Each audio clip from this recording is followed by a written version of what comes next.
The seal had proved particularly adept at knocking over quarrelsome pirates. Ever since Loaf started acting strangely, I've not been able to get through to him, Alex said, keeping the binoculars fixed on the seal. Around a week ago, Loaf had climbed up onto Haven Bay's high street and raided the Chipping Forecast chip shop, drinking a vat of liquid batter and gulping down all the fish, sausages and pickled onions. When Mr. Yardarm, the chip shop owner, had tried to chase Loaf away, the seal almost attacked him. Nobody, not even Alex, had been able to go near Loaf since without him growling and threatening to charge. More sea animals who called Haven Bay their home had started behaving aggressively too. Dolphins deliberately capsized kayakers. Jellyfish swarmed to sting swimmers seeking a cold dip. Lobsters skittered to pinch unsuspecting toes. Whenever Alex used his power to reach out to them, he found he was cut off. It was like a thread between them had been severed.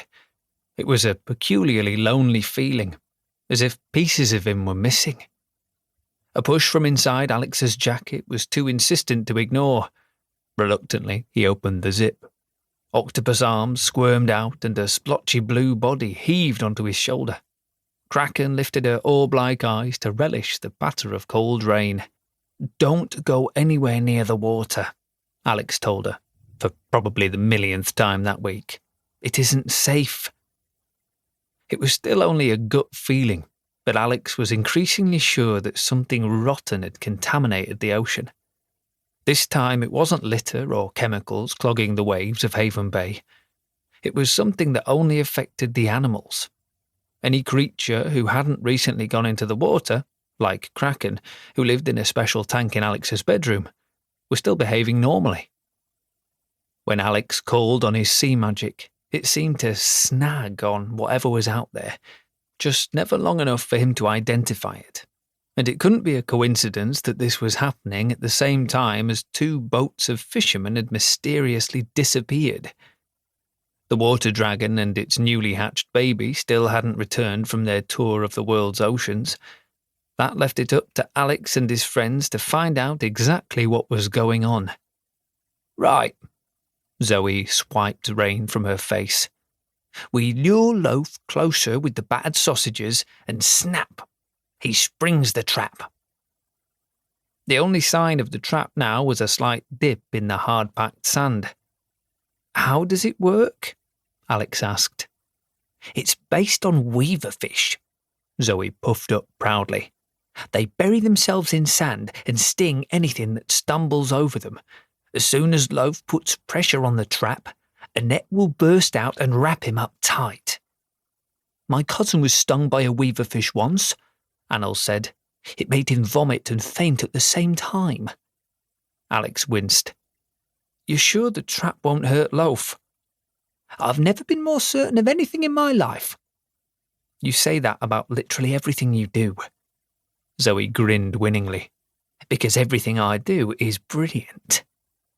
A plume of steam was immediately extinguished by the rain as Annel unwrapped the newspaper to reveal 5 greasy, battered sausages, like oversized fingers.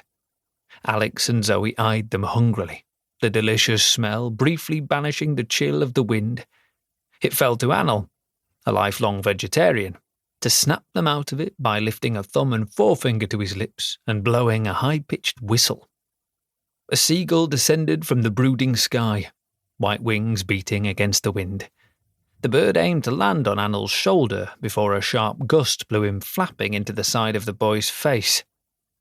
"Graceful as ever, Pinch," Annel said fondly as the seagull righted himself. Zoe narrowed her eyes.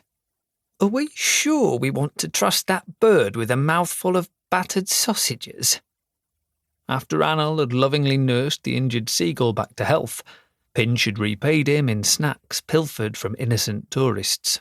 Annel discouraged the habit and trained the bird to collect litter, which had only confused Pinch into stealing much more valuable belongings instead. "He's turned over a new leaf," Annel insisted.